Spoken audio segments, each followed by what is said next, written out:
Evolutionary.org presents Evolutionary Hardcore Podcast with your co-hosts, Steve from the American Underground and Mobster from the UK Iron Den.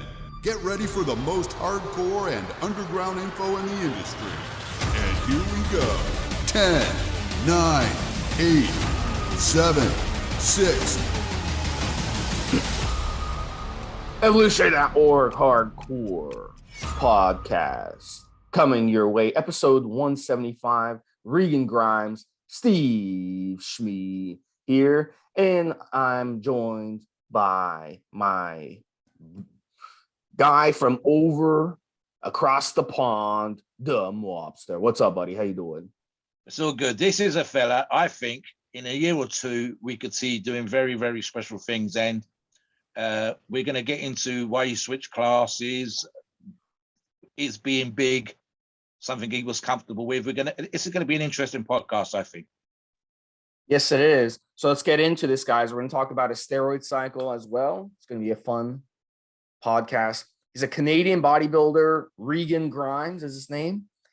He's up and coming, as Mobster mentioned. He had a recent first place showing at the 2021 Egypt Pro and top 15 at Mr. Olympia Open the past 2 years.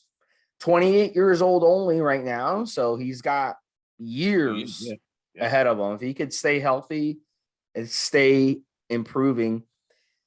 Listed stats, 5'11", 260 pounds at his peak. So early life, let's talk about how he started out. We like to talk about this. This can affect the rest of your life. He got involved in weight training in his late teens. And then once he got involved with weight training, he did it not because he wanted to be, some professional bodybuilder one day on stage at Mr. Olympia. He wanted it to do it because he wanted to get better at motocross. And motocross is really interesting. It's basically off-road motorcycle race, very dangerous.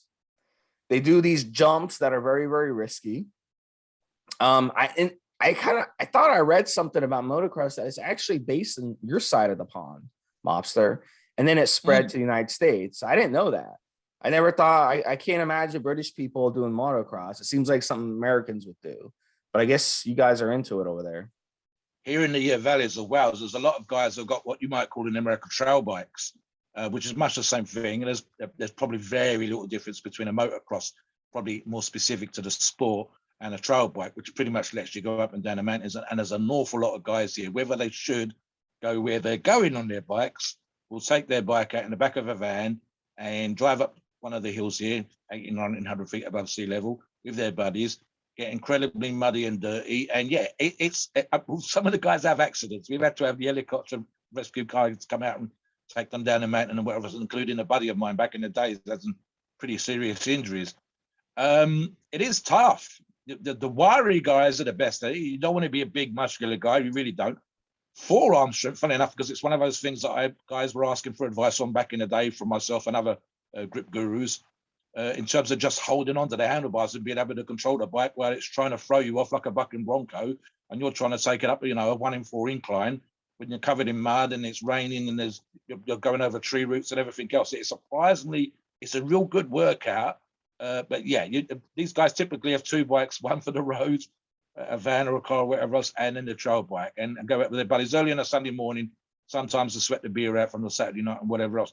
Yeah, it's quite popular here. I wouldn't say so much in England, but so any of the places that we got here, like the Highlands of Scotland, the valleys and the mountains of Wales, etc., those kind of places that have it, and maybe even the wilds of West Yorkshire, those places, the guys would go out and they're all over the place, sometimes to the point of tearing up turf and disrupting things a little bit, and they get told off by the police and whatever else. A lot of it says here it started in 1909. Did you know that? 1909 in Scotland.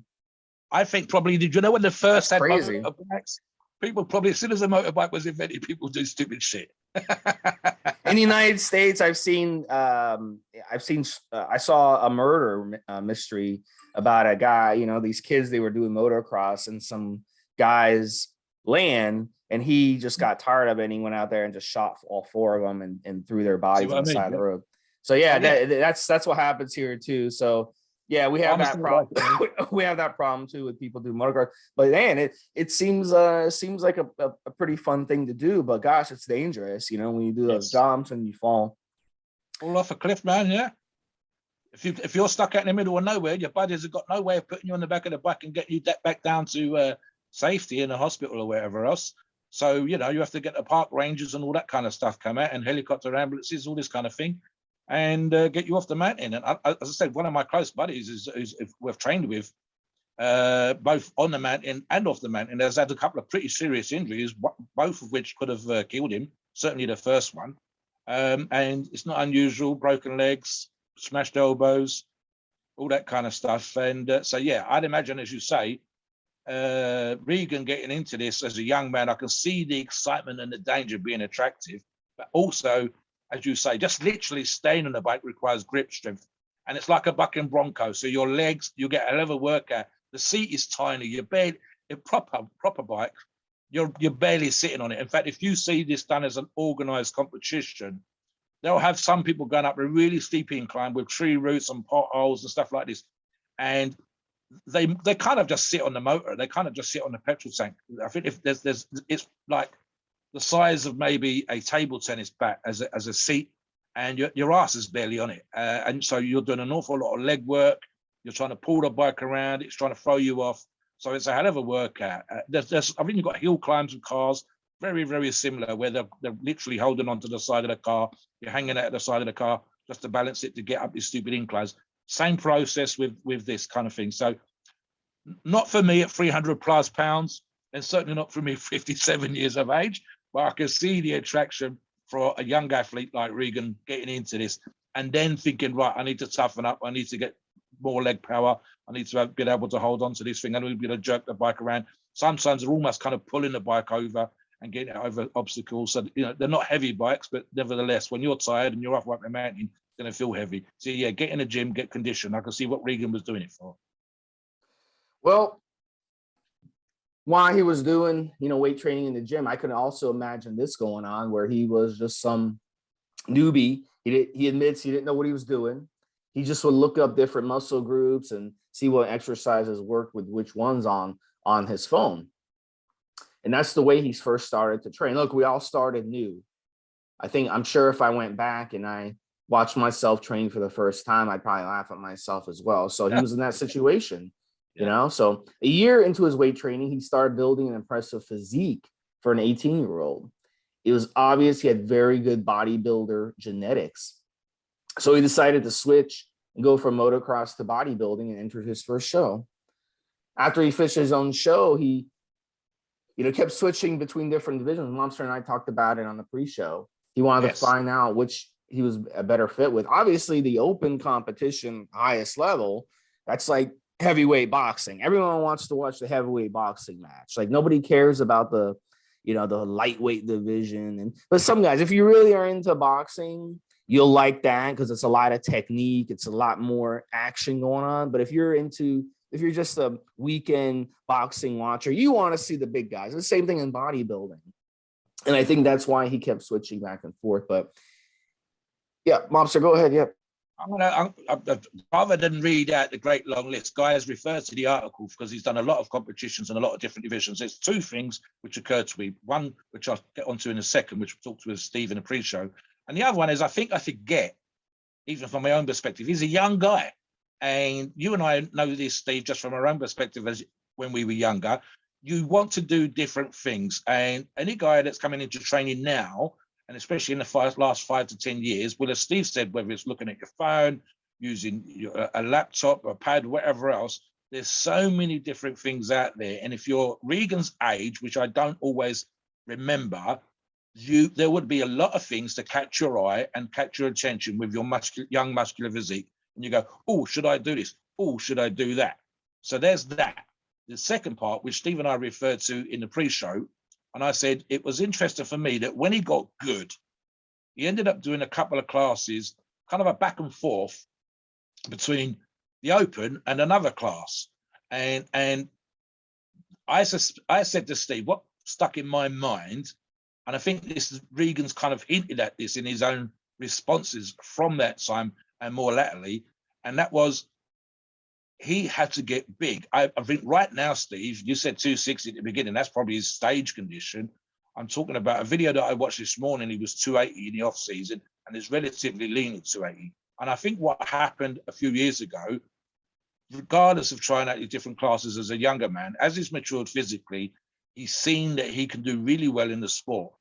But he chose the open and then kind of got real uncomfortable being that big and that muscular, and then dropped down a class. And what I said to Steve was, and this doesn't apply to Regan specifically, although I suspect it might, but more to younger guys that we see come on the forum, and we see this all the time, Steve and I, and all the other mods.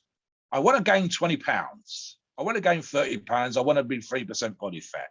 And first off, you say, what's your stats, how big you are, et cetera, et cetera. Secondly, and this is what Steve and I were talking about, seriously, guys, if I could wave a magic wand and instantly put 30 pounds of muscle on you, it would take you weeks, if not months, to get comfortable with being that much bigger, that much heavier. Your shirts wouldn't fit right. Your arm would be in a different position on the side of your chest, bouncing off your much thicker lats.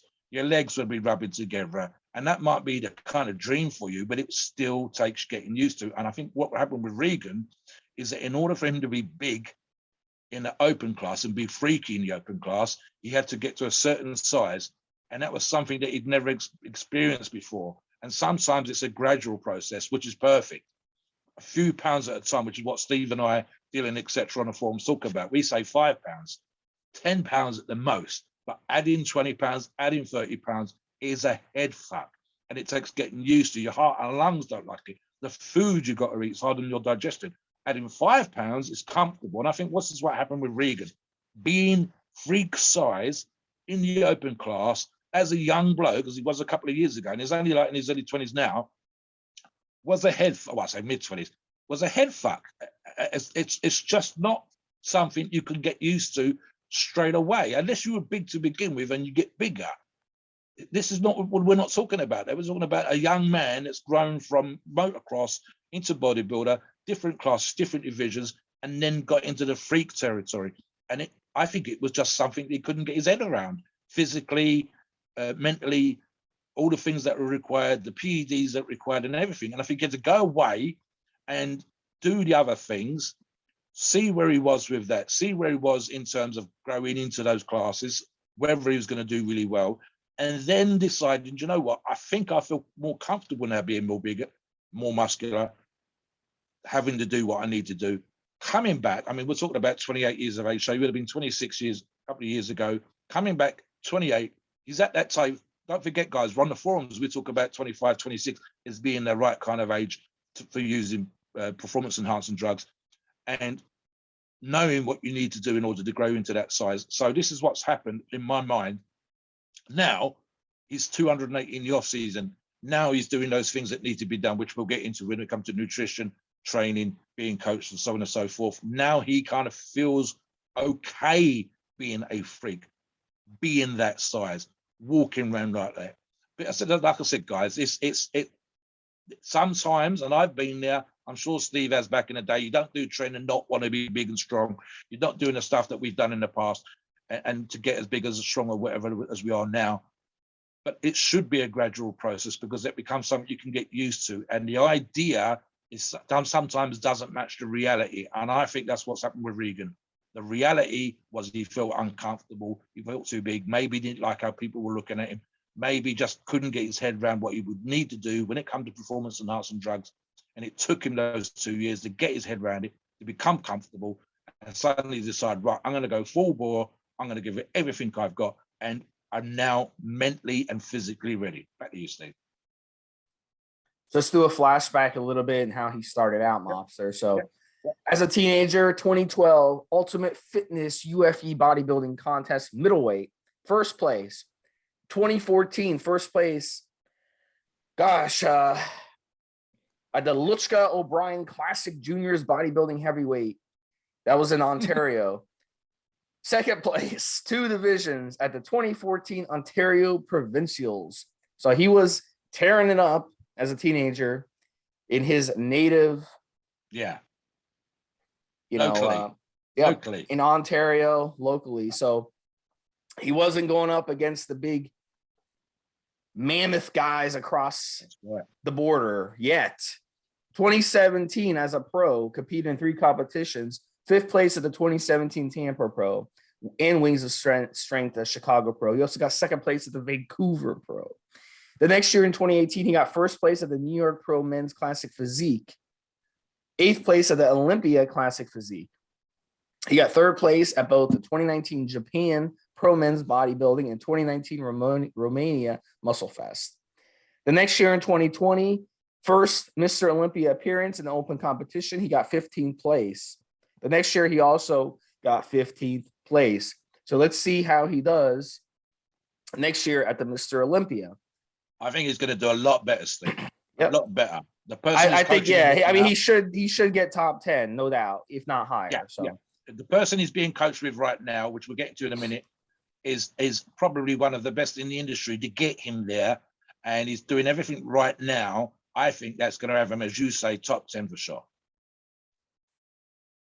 Egypt Pro, he won 1st place. He fared much better there, going up against some of the best bodybuilders in that part of the world. So he seems to do well in Ontario, does very well across, around the world. Yeah. But he did do well in the New York Pro Men's Classic Physique in the physique. But once he got into open, wasn't so easy in the United States. So let's see how he does against the big dogs in the United States.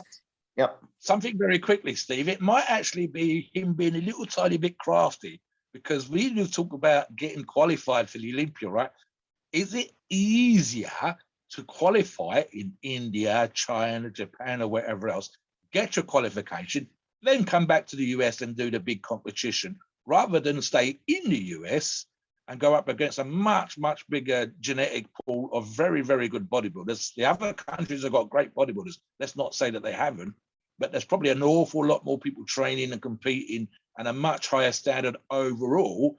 And you're more likely to come up against some of the other top 10, top 15 pros in the US. So go, say, to Japan or Romania, wherever else, get your 1st place, qualify for the Mr. Olympia, come back to the US, and then do the big competition. So there might be a little tiny bit of stagecraft there, guys. So there's a hint for you. Sometimes going somewhere else other than locally to get your qualification, and coming back and kicking that fella's ass that you want to beat in competition. And that may be what Regan's doing here.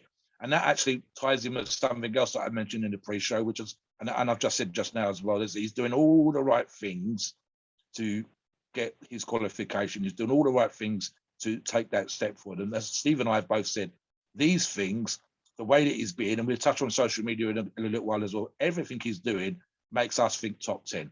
And that includes going all the way to Romania to get a qualification, to Prague to get a qualification, and so on and so forth, Steve. Yeah, and I just want to add as well, we'll know pretty soon how he's doing, because the Arnold Classic is in March of 2022.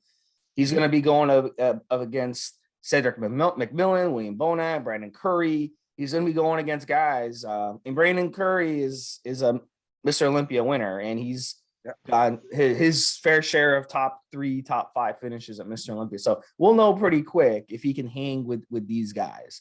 And we'll see how he does. Can he beat any of these guys? If he can, then we could expect him top 5 at Mr. Olympia coming. Definitely, yeah. Social media.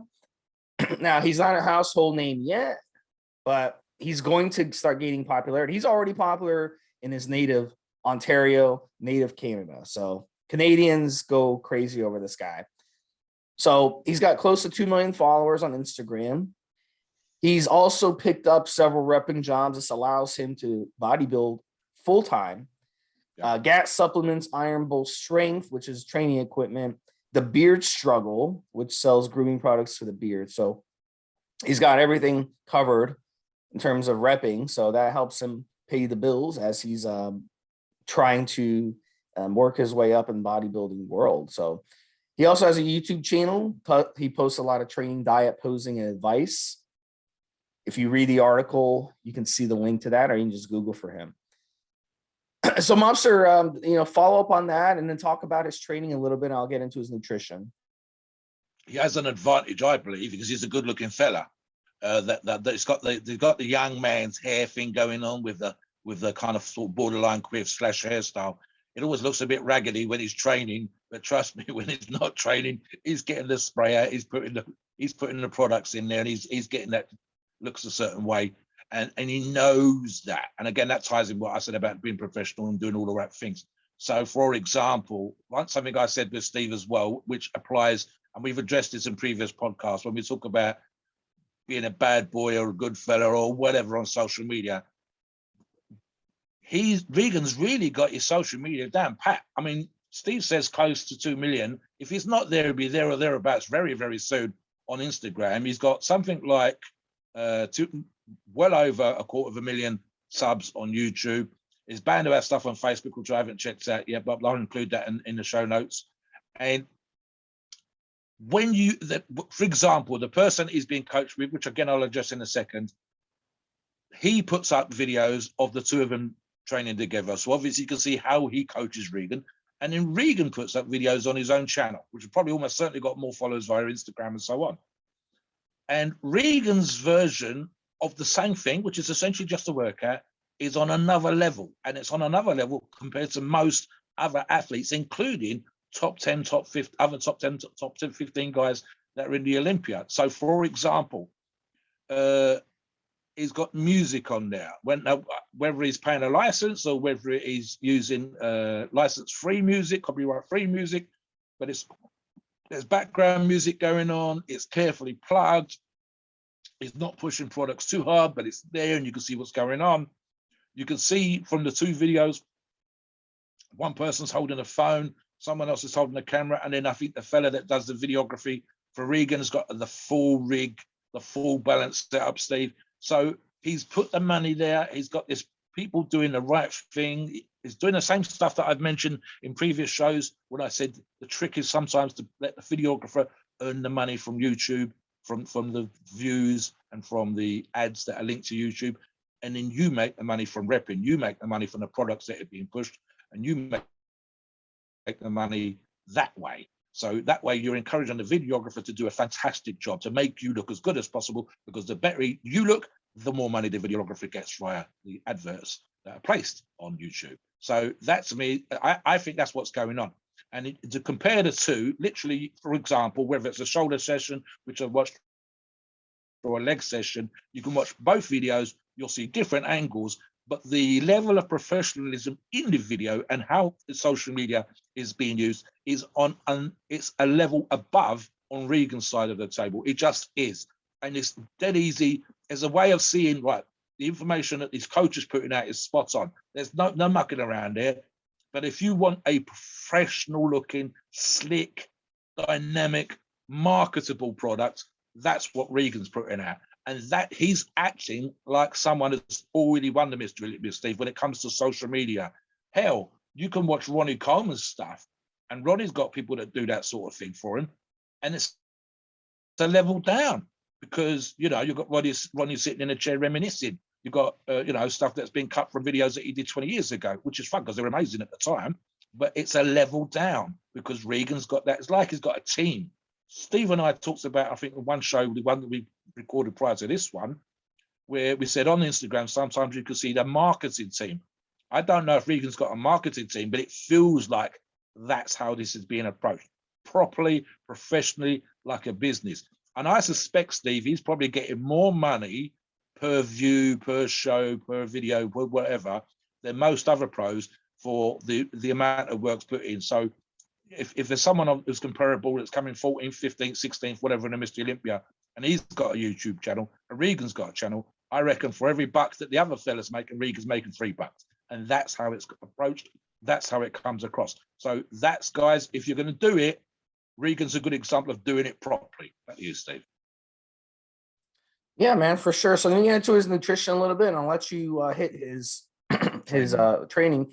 And Regan values nutrition. He believes changing up his diet based on his goals. Obviously, due to him changing his weight class, he's learned to adjust and use that diet to his advantage. He likes salmon, bison, rice, potatoes, apples, chicken, berries, eggs, beef, cream of rice. He also likes Ezekiel bread. He tries to buy organic as much as possible. and he likes to make sure he's refueling his body with only the best. There's actually pictures, there's actually videos of him grocery shopping. There's one he did where he went to a place called Fortino's, which is a supermarket in Ontario. I've never heard of the place, but it's apparently they got a bunch of them up there in Ontario. And there's also videos on his YouTube channel where he talks about no carb dieting to get shredded and depleted. So there is plenty of information on his different dieting strategies based on what he likes to do. So obviously he follows a no carb diet when he wants to shred down, he wants to deplete himself. That's not any type of rocket science. I mean, that's definitely how it works. I mean, but you have to really be strict when you do that. I mean, sugars, you have to avoid sugars and everything. You want to keep your insulin levels down when you're doing that. So yeah, he does a lot of these. He got popular in Canada among, the younger guys, the early 20 crowd, late teen crowd, posting these YouTube videos, and guys really like that. They like to see what people eat. That's really something that we don't talk about much. So it's really cool that he put up a video like that to kind of show a lot of these young guys the proper way you're supposed to be eating, because we're not taught that. We're not taught that growing up. Usually our parents have very bad eating habits, and that's just society as a whole, because we don't want to go food shopping and we don't want to cook our own food. We want to go to a restaurant. So the pandemic hopefully changed the way people treat this, where they stop going to restaurants and they start cooking from home. Because I haven't been to a restaurant since the pandemic started. So it's been at least 2 years since I've personally been to a restaurant. I cook my own food. I want to know who's touching my food and all this stuff. So guys, if you're the type of person who's going to restaurants and stuff, you will not reach your bodybuilding goals. So check out his videos and learn to look at home. So Mobster, follow up on that and then get into his training. I think the food thing, and Steve and I have talked about this before, it can be quite boring. And I mean, a good example, and I was discussing this in the gym yesterday, was the whole if it fits your macros, which seems to have died a horrible death, thank God, because guys were essentially using that as an excuse, exactly what Steve was just saying, to eat crap. If it's got carbs and I need carbs, then I have carbs. Well, a donut's got carbs, but then so has a banana. Guess which is better for you? So that's the thing. And so what people were doing, and of course, it doesn't help that with the videos that were being crazy videos with people sitting down and having 10,000 calories and stuff like that. Me and you did that with a Carly Muscle video where we said, he was getting as many views for him going to fast food restaurants and having everything on the menu as he was for him training and, giving it the I'm an ex-con kind of bollocks that he was, which was his stick as well. So what's good about this, what you just said, Steve, is that you've got a young man who's training and he says, I've gone to the supermarket and I'm buying healthy food. Look, there are berries, there is fruit, there is fresh, there's, meat here, and this is what I'm eating. And it's a great example, but it's kind of boring, like I said, because you've got to eat the good shit. You can't eat the crap. It's as simple as that, guys. And if you think you're going to get a big muscular size of a house eating bullshit, then dream on. If you think on the other end that, like Regan, you can go to the supermarket and buy bison and rice and potatoes, and that's how you're going to get big, you're spot on. So it's not exciting, and that's maybe the thing. So maybe stuff like, look, here's me going to the supermarket and buying this is the best thing, because it's showing you by example in buying healthy food, in cooking healthy food, in eating healthy food, and being the size of a house, and being muscular, and being ripped, and looking amazing, and starting to place in the big competitions. Here's what I'm eating. Here's what's happened. Here's how I am. Great. So that's amazing, Steve. On the training, and we talk about this in the article, there are specifics you can get into, whatever else. What I like right now, which is what I touched upon earlier, plus in the pre-show, is that he's working with probably one of the best coaches in the business, Milos Sarcev, a former IFBB pro, placed in high many, many times, and probably one of the most frequent competing bodybuilders in terms of the sheer number. I think there's only, I think Ronnie Coleman had the most show wins. I believe Dexter Jackson was one of the ones that Milos kind of competed with in terms of the sheer numbers. And I think it was something like somewhere between 40 and 70 pro shows that both those athletes did, Steve. So an absolutely huge number. He also ended up being a great guru, specifically in the insulin HGH stuff in terms of that side of things for performance enhancing drugs, but also in glycogen/carb manipulation for getting into shape. He had a very aesthetic physique of his own back in the day, and so on. So in terms of Regan choosing to train with someone like Chris Aceto or anybody else, or Milos, it would be one of those top 4, top 5 people to go and train with. Now, Milos is big on giant sets, specifically for carb depletion. And again, that's with the insulin and growth hormone manipulation. But also, as per the videos that he's doing with, and I said you can see both Milos's version and Regan's version, he's really, really good at basically smashing the granny out of Regan. I mean, Regan at one point, his tongue's hanging out. That dog that's thirsty on one of these videos. I watched the shoulder video this morning. I watched the leg video this morning, warming up for this podcast. And it's like Regan, look, I won't say he's on the verge of tears, but it looks like that kind of painful. It looks like he's being put through the mill. He's being ground down. And Milos is not giving him any mercy. He's like, I'm trying to get the best out of you. And I think there's even a line in one of the videos this morning where probably the leg video, because that's the one that really takes it out of you, where he says, you need to do this if you want to win. And Regan's gasping away on the video to go, I know. And then he kind of gets his second wind and keeps on doing it. And it's things like, he's doing stuff like hack squats, but he's slowing the rep down. And he'll do 2 slow reps, and then the next 2 reps are faster, and then it's slow again, and it's foot placement, and there's only like 3 plates on each side. On I think it's one of the power squat machines, one of the machines I want to buy, but he's doing a hack squat with it, so you're facing out of the machine, and it just looks like the worst thing ever. Not because of the form, but because it's just so damn painful, and you can see that his legs are just starting to shake. He's just getting them on, and that's kind of like, right, we've got his head round the fact that he's now a big motherfucker. We've got his head round the fact that he needs to be a freak in the open class. We've got his head round the fact that he's traveling halfway across the world to qualify.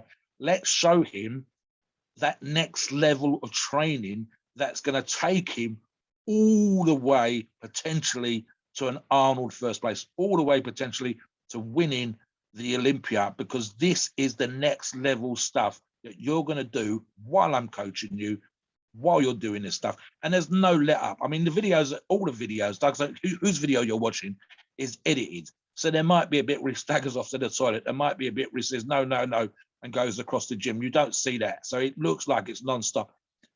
The way it appears to be is literally that there's no get up. The shoulder video, Steve, is you are pressing, and then you're doing a lateral raise, and then you do a cable, and then he's got this thing with a barbell in front of him, and he's raising it all the way up. So it's right above his head, as the world's highest front lateral raise with a barbell. And he's just working the tie-ins, that little tiny detail where the delta's attaching to the bone, and he's bringing that out.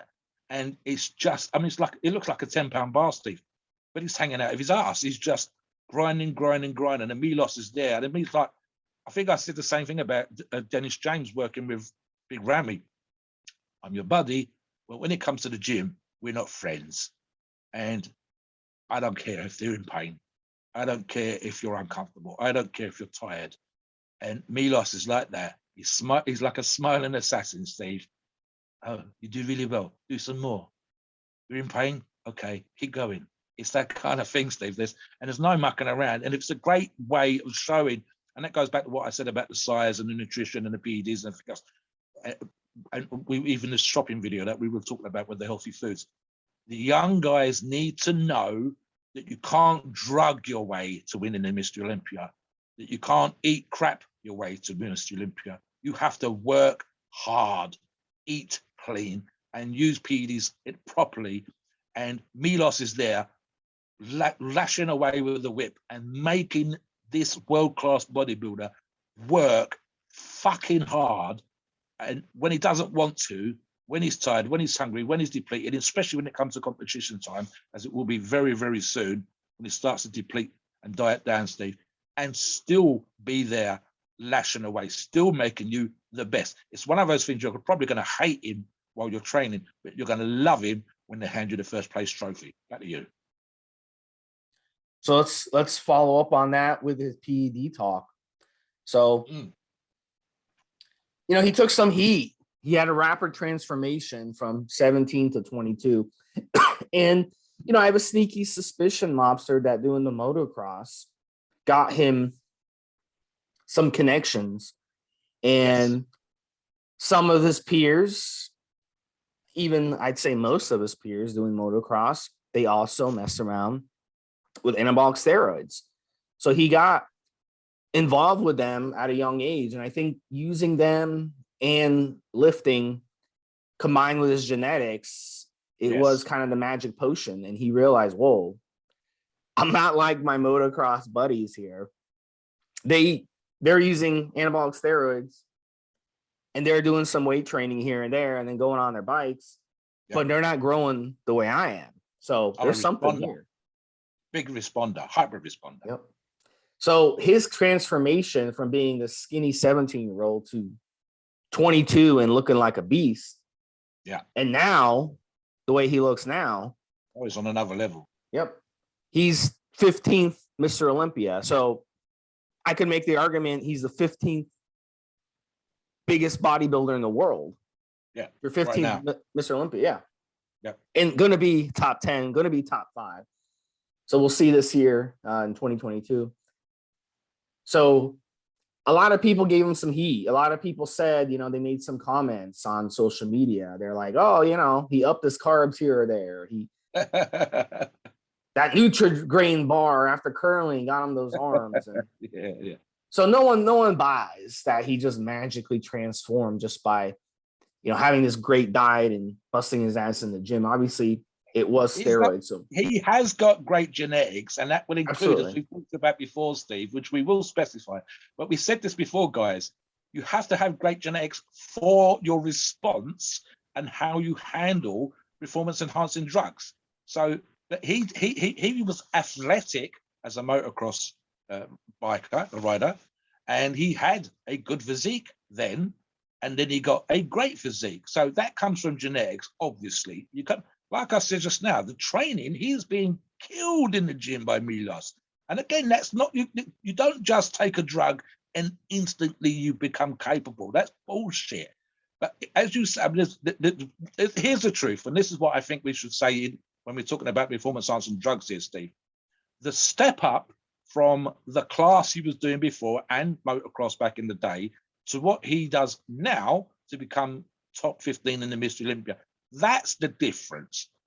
If there'd be a bunch of guys doing some sort of drug, GW, for example, SARMs would be great for motocross, but you don't have the kind of muscle that Regan has, even with the genetics, even with the grind, even with Milos pushing you in the gym, and not be doing a level up from what he was doing before. And there's where we are. So what we're going to talk about here, guys, is the level up that he's done to place where he is, or where we think he's going to place, which we think is top 10, possibly even top 5 in the next year and a half.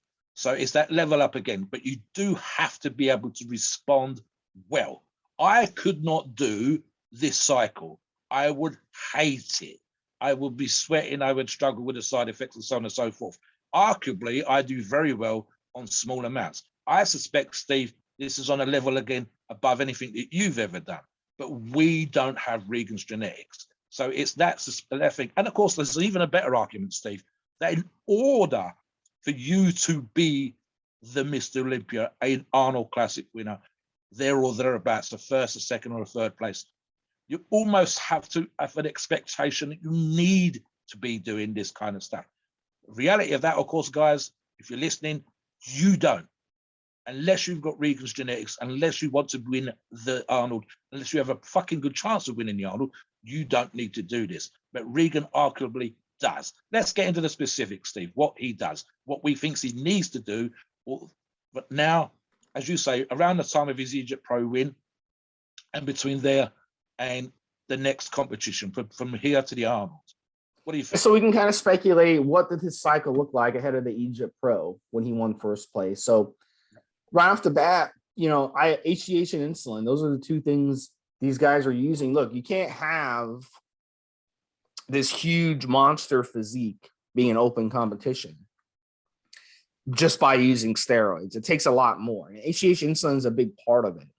They run a ton of HGH because HGH splits and grows cells in your body. So you're able to get those monster physiques with the HGH. When guys weren't using HGH, before HGH came along, they didn't have these monster physiques the way they do today. So HGH is a big part of it. It's definitely mandatory to use a ton of HGH. When you use a ton of HGH, though, your blood sugar spikes. So you got to take insulin to get that blood sugar back down. You're becoming insulin resistant when you're running all this HGH. So no, it's not good for you, but you are able to get that insulin into your body and get your blood sugar back down. And then whenever you eat something, your muscles turn into sponges and they soak up all this food they're eating. Like when he goes grocery shopping in that video, you guys go on his YouTube channel, watch his videos, grocery shopping, all that food he's eating. If you ate that same food without his genetics and without him using all this HGH and insulin and all these steroids he uses, you would just get obese if you followed his diet. So don't just go blindly follow a pro bodybuilder diet because you're just going to get obese. I'll tell you exactly what's going to happen. So he needs these different things in his body to help him grow big size. Mobster, what are your thoughts? Yeah. Very quickly, Steve, and as I said, he's probably with the number one person in terms of information for the manipulation of growth hormone and insulin in terms of Milos. So whether he was taking Milos's advice before, around the time of the Egyptian Pro, if he wasn't, he certainly is now. So Milos is probably the best person, maybe Dave Palumbo, arguably the two of them, and they've done podcasts together, so you can watch them talk about the insulin and growth hormone on these videos that they've done. Those two guys, number one and number two, in terms of how to manipulate and get the best out of those two drugs. So if he was doing some kind of protocol before, Steve, without Milos, then he's definitely doing a protocol now with Milos. And that's just for those two particular drugs. And something else that occurred to me as you were talking, Steve, is these things would have helped him stay in condition, shape, full, etc., because you've had to travel halfway across the world. Egypt is not a 5-minute flight. It's probably the best part of half a day from America to get to Egypt, probably more than one flight, in order to compete. And being able to turn up and still look amazing, still being in great condition in order to place in another country. I think if I remember rightly, he wasn't there for a week or 2 weeks beforehand, like we talked about before, settling in and getting your food and all that kind of stuff sorted. I think it was literally he arrived a couple of days before, competed, did his stuff and came back, Steve. So again, growth hormone, insulin, manipulation of carbs and everything else, holding that muscle, holding that condition, being able to do that stuff. And that's another indication of genetics again, keeping that condition and then, of course, placing in first. So yeah, those things there. If he wasn't doing it before, he's doing it now. And he's probably with one of the best people to manipulate that stuff. And something I touched on in the training thing when I said about that again, was that Milos is very, very good, specifically with the giant sets, because I've seen this back in the day, where he will deplete his athletes right down and then fill them full of carbs. And that's when, as you say, Steve, the insulin's going in. So he has that on point. You don't hear of anybody having any problems. I think possibly himself when he was experimenting. I don't think anybody else had any problems, to the best of my recollection, with the manipulation. So once Milos learned what worked on himself, he applies that to his athletes, and he's probably one of the best there. Because for the most part, when we hear about other athletes doing this, especially those normal Joes who don't have these kind of genetics, it's rare for them to get the best out of those two drugs, which is why we're not big on the forums that recommended people using insulin, for example, and trying to manipulate that stuff. Unless you really know what you're doing, follow the protocol properly. And as I said, when it comes to protocols, Milos is probably one of, if not the people that invented that protocol. Back to you for the next drug, Steve. All right. So I had mentioned, things that are mandatory in today's pro bodybuilding at the higher level. Here's one that's mandatory, and that's Trenbolone. If Trenbolone was around in the 60s and 70s, you would have seen guys like Monster. Arnold get laughed off stage, all right, who weren't using it. These guys, you know, Frank Zane would have got laughed off stage for not using it. So Trenbolone changed bodybuilding. 80s and 90s, when guys started using Tren with HGH, that's when bodybuilding became, you know, a bodybuilder show for monsters. And you can argue whether you like it or not. I'm not here to argue whether you like this type of bodybuilding or not. Because I mean, I personally much prefer the 70s look. You know, I would, you know, in terms of health wise, but that's how it is. So he's got to use Trenbolone. If he wants to get top 10 at Mr. Olympia, you've got to use a lot of Trenbolone. So 1,200 milligrams a week of Trenbolone. And then Decadurabolin. He's a big guy. Going from being an ectomorph to a big guy, you've got the flexibility to use something like Deca. Now, here's the advantage of Deca, of throwing it in there at 1,000 milligrams a week: appetite. Decadurabolin is like testosterone, but it's got an atom change, and that atom change prevents it from aromatizing at a high rate the way testosterone does, and it also reduces the androgenic side effects of high doses of testosterone would. So throwing in Deca in there would have been a good idea for him to get his appetite up, because remember, he's got room to grow. He was in the low 200s with weight. And as Mobster alluded to, he was getting the 260, 270, 280 in the off season. So Deca is an important one to boost your appetite. And it's a very mild and safe steroid to use, even though people don't think that's the case because they don't run it correctly. But it really is. Go ahead. Good. So we've addressed this two things here, guys. One is I've talked about online on the forums. Deca's one of my favorite drugs. That with Sus and Deca Cycle is one of my best ever in terms of feeling, etc. So, and something me and you talked about in the last show that we recorded prior to this one, Steve, was the appetite thing that you just mentioned. And I said in that show, and I'll repeat it here, guys, my appetite was so good on Deca that I would be eating a meal that was filling me up, and I would be thinking about the next meal like I'm already hungry for the next meal. And I don't struggle to eat. I really don't. I don't get the size I am and the weight that I am and the belly that I've got, along with the power and the muscle, etc. that I have, and struggle with appetite. But trust me, on Deca, you're eating a meal and you're thinking, what am I going to be having later on? And not in a, oh my God, I've got more food to eat now. Now this is I'm looking forward to it already. While you're having a perfectly nice, perfectly filling, perfectly nutritious meal right now. So that's what Deca did to my appetite. And of course, the obvious other thing when it comes to Deca is when you're doing the kind of training that Regan is, especially right now, never mind whatever he was doing before. I'm talking about the recent videos with Milos in there, cracking the whip and getting the best out of you. It's going to make your joints feel comfortable. And trust me, you don't train the way that he trains and do the things that he's doing and any other professional bodybuilder without some small degree of discomfort. If you're very, very lucky, you haven't got any injuries. And to the best of my knowledge, Regan hasn't had anything that we can think of in terms of injuries with the elbow, shoulder, whatever else. But equally, Deca is one of those drugs that's going to make you feel kind of comfortable. Now, I'm not keen on guys with pre-existing injuries, let's say, for example, issues with their elbow, using Deca to mask that. But if you haven't got that and you're doing the grind and you're in the gym getting pushed by someone like Milos, it's going to make you feel a little bit more comfortable because that's what it does. There's a small degree of uptake in collagen synthesis, but it doesn't fix stuff that's broken. It will not replace worn out heads of joints, shoulder joints. It won't replace a knackered, hanging on by a thread tendon.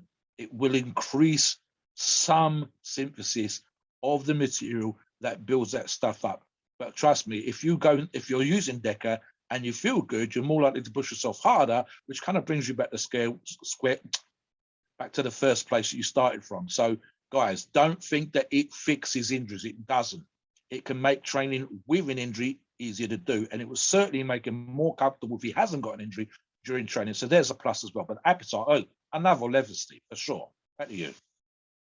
Yeah, then we do one more, and then I'll let you finish out his, speculative cycle here. Masteron, very, very important to run. Very, very good hardener, 1,200 milligrams a week.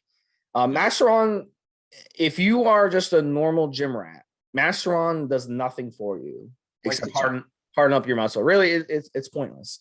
But if you need to look good in front of people or look good in front of the camera, or you're just an egomaniac, you want to look good in front of the mirror at the gym when you lift weights, then that's where Masteron plays an effect. So the vascularity, the hardness, and all that stuff, very, very important for a professional bodybuilder to have. Obviously, you can't go on stage looking. You gotta be lean. You have to be lean. Yeah. So what else we got, Mobster? What else we got? Well, the next one down here is, and I've just mentioned it as one of my favorites with Deca, and that was all that was in that particular cycle of mine, was Sustanon 250, so 500 milligrams. Again, those two drugs for me was a combination. I think this is the first time I ever got to 300 pounds. Back in the day was a Sustanon Deca cycle, and my off season walking around all day long body weight. Don't forget, guys, I'm 6'3". I'm not a professional bodybuilder, far more of a strength athlete. Was 280 pounds, and Sustanon Deca got me to 300 pounds. I think I was something stupid like 300 and something pounds and half a pound or something stupid like that. Literally a fraction over, and it was for one day. Did the competition, came off the cycle. Did the PCT and dropped back down to 280. I deliberately got that size that way, but I didn't want to at that time to walk around 300 pounds all the time. It's much easier for me. I do that on the off season now, but then we're talking about 10, 15 years ago. So it's different. But those two drugs for me were the ones that got me there. And again, that's with me, with my genetics, not with Regan's genetics and whatever else. And again, we're talking about, for example, here, holding on to muscle. So if the last drug that Steve just mentioned, Masteron, is a hardener, providing you're lean, then Sustanon's keeping that muscle on you when you're traveling, like I said, when you're going to Egypt to compete, when you're depleted. So that's another reason why it's in there. And again, obviously, it's one of those things that's going to enhance muscle size, etc. Anyway. And it's not actually the kind of numbers here, 500 milligrams a week. It's not actually that excessive, Steve. Not really. It's a little bit more than I was doing. I think the two things that I did together amounted to 765 milligrams, whereas here, or for a professional bodybuilder, the two of them together amount to 1,500. So double what I was doing, but then I would expect it to be. Again, this is the level that he needs to be at in order for him to win those kind of competitions and hopefully place in the Arnold and place better in the Olympia competition. The last two drugs, Steve, are pretty much specifically Winstrol, and not even that. It's high for a daily dose. It'd be more likely a weekly dose for me, but a daily dose of 200 milligrams. And again, we're talking about a fella that's in condition with his genetics, traveling across the world in order to win, place first in the Open, in the pro class. So he needs to be doing these kind of things to keep that show polish. And for me, again, especially at 200 milligrams a day, Steve, you're talking about a professional bodybuilder needing to look a certain particular way. Guys, Winstrol has its place in many performance enhancing drug cycle for a lot of our forum members and their listeners, but not 200 milligrams a day. 200 milligrams a day is pro level because you're doing this and all the other drugs. And again, it's about holding that condition, holding that muscle, dieting down, being depleted, probably using diuretics, doing the growth, doing the insulin, etc., etc., etc., and then doing this halfway across the world in order to win the competition. So you have to have it that sense of perspective. 200 milligrams a day would probably be enough of a cycle on its own, and even then, I'd probably suggest it's a little bit excessive, and that's for most of those people listening to this and on the forums. And then finally, again, as that sort of level, but a very popular drug, 150 milligrams a day Proviron. And this for me, Steve, is one of those drugs that works better when it's part of a bigger cycle like it is here. On its own, it would do something for most of you guys. Again, I prefer you not to be using 150 milligrams a day, guys. But it's one of those drugs that works well in conjunction with the others. And so the overall effect with all these drugs combined for a professional bodybuilder, and I must emphasize that, don't think that you guys can do this cycle or even a lower dose version and have the same result that Regan would have got from this if he used this cycle. You won't. You'll have your result and your version. So, for example, Provarin might be a great drug for many of you guys, and I know for a fact it is just from reading the post when it comes up on the forum. But for us here, it's a suggestion of what needs to be done by a top-level professional bodybuilder that aspires to raise himself up another few notches again, place better, and is doing so, as we suggest here, halfway across the world in order to come back to the US, come back to Canada, of course, where he lives, but come back to the US specifically to compete at the highest level. So, for example, Steve, I can see that a couple of these things might be changed, and you might not need, for example, to do some of the dosages here, maybe even a little tiny bit less here and there, perhaps with more of the emphasis on growth hormone and insulin manipulation. If his next big competition, as we've already suggested, is in the US, specifically the Arnold Classic in Ohio, because he hasn't had to travel halfway across the world. He hasn't had to sit on a plane for 10, 11 or 12 hours and try not to lose condition and try not to be depleted and try not to make up for that in a day when he arrives, because he can just go across the Canadian border, go to Columbus, spend an hour on a plane, land a few days ahead of time. It's a lot easier for him to travel, even with the COVID restrictions, and do the things that need to be done with regards to carb manipulation, getting the last bit of water out. Much, much, much easier coming over from Canada, or is he pretty much training in the US anyway right now? One of the videos this morning was in Vegas at Flex Lewis's gym, Dragon's Den. So I suspect he's spending most of his time in the US. So it's a lot easier to travel from Vegas to Columbus, a lot easier to travel from Canada to Columbus, and do the right things that need to be done in order to bring that condition.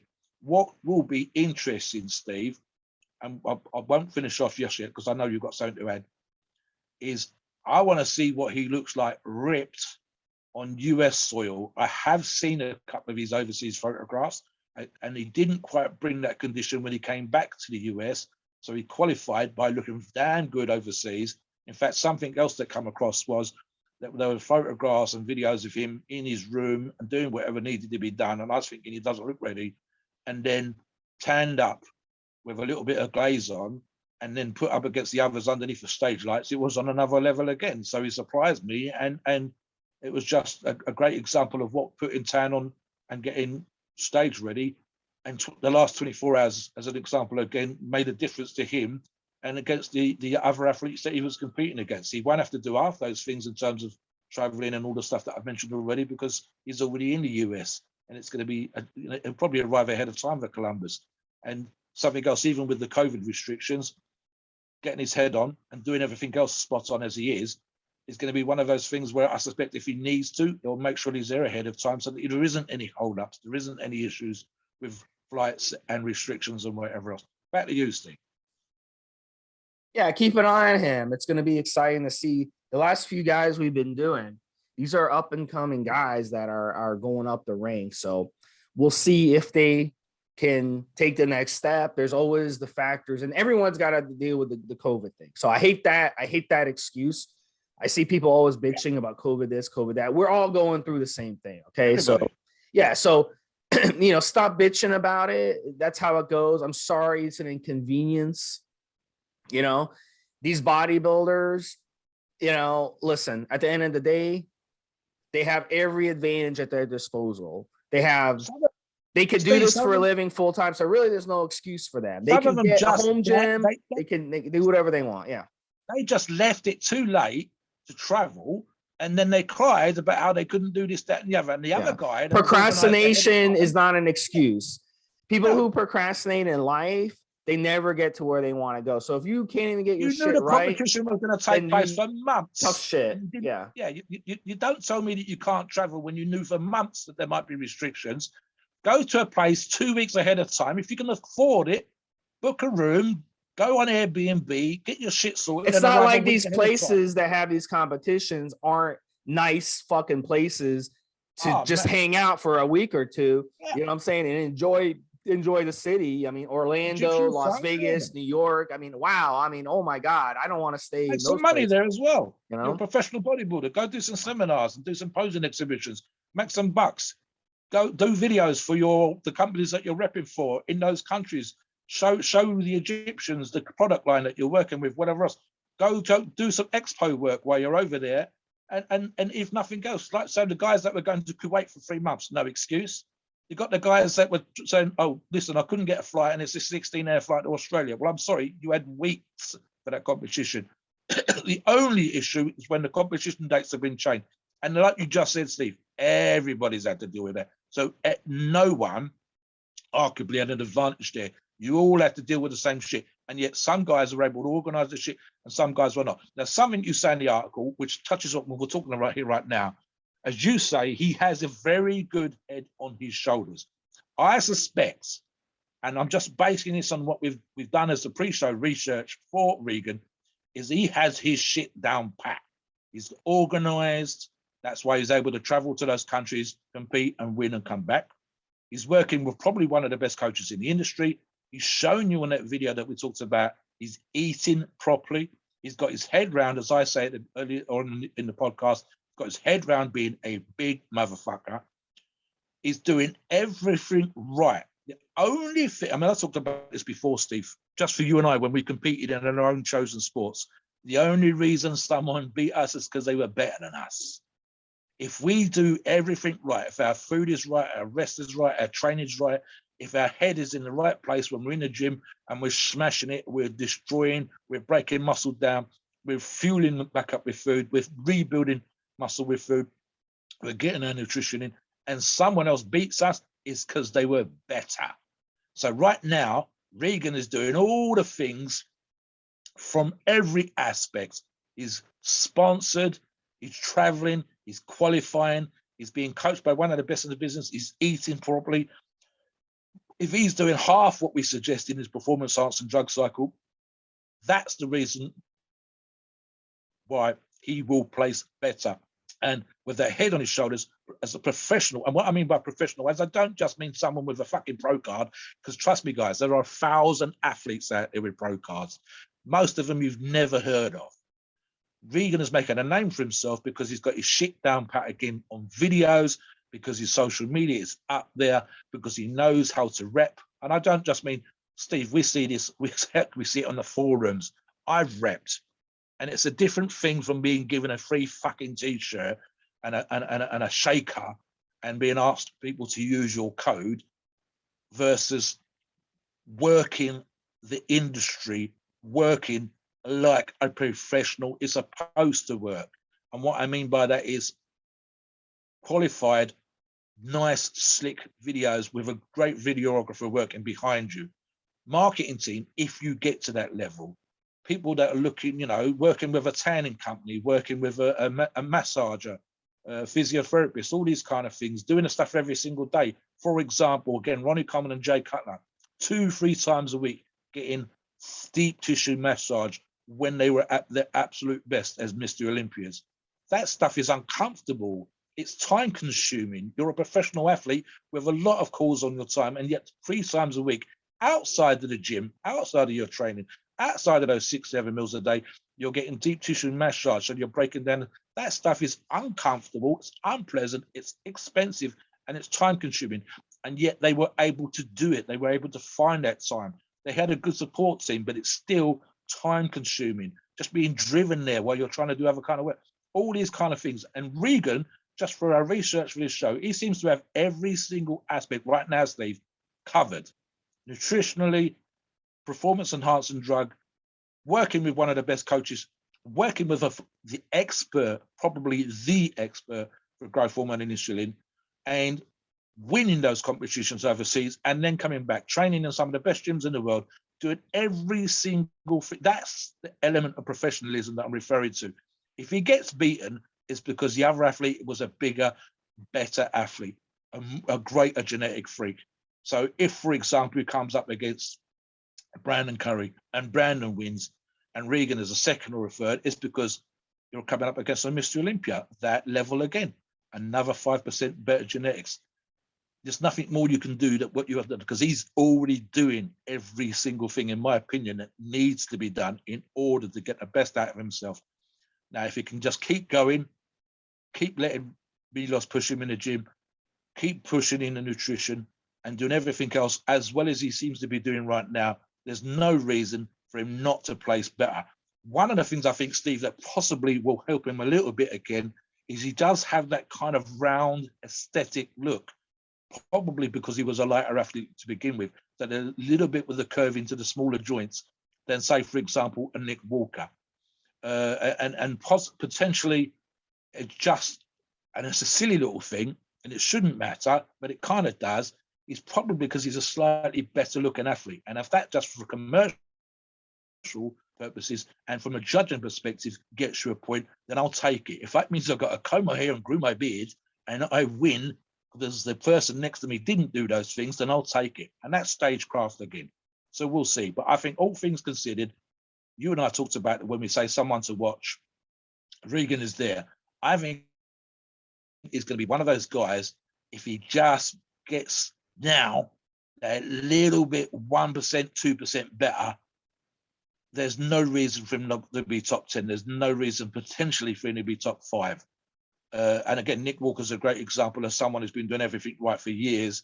Regan's doing everything right now. So if he can do that for another year or two, boom, we could be seeing someone. Can you imagine a Canadian Mr. Olympia, for example, Steve? Oof.